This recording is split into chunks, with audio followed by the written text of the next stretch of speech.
మధ్యాహ్న భోజన పథకంలో మెనూ అమలు సక్రమంగా ఉండాలని, మెనూ ప్రకారమే భోజనం పెట్టాలని జిల్లా కలెక్టర్ ఏఎస్ దినేష్ కుమార్ ఆదేశించారు. బుధవారం పాడేరు మండలం అల్లివరం మండల ప్రాథమిక పాఠశాలలు ఆయన ఆకస్మికంగా తనిఖీ చేశారు. ఈ సందర్భంగా విద్యార్థులతో కొంత సమయం గడిపి వారిలో ఉత్సాహాన్ని రేకెత్తించారు. ప్రతి ఒక్క విద్యార్థిని భుజం తట్టి బాగా చదవాలని ప్రోత్సహించారు. మధ్యాహ్నం భోజనంలో అమలు చేసిన మెనూని పరిశీలించి మెనూ ప్రకారం భోజనం నాణ్యతను పరిశీలించారు. ఈ సందర్భంగా విద్యార్థులతో కలిసి సహపంక్తి భోజనం చేశారు. ఆ పాఠశాలలో స్థానికంగా కుయు భాష మాట్లాడే వారు ఉన్నందున ఒక విద్యా వాలంటీర్ను కూడా ఏర్పాటు చేసినట్లు తెలుసుకున్నారు.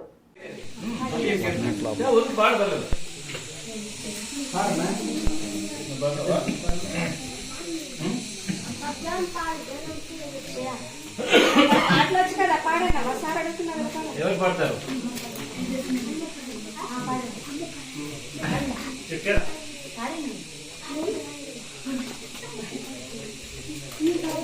మళ్ళీ పాడు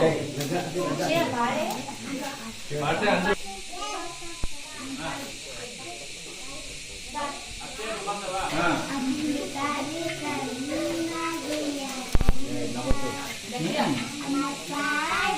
अंदर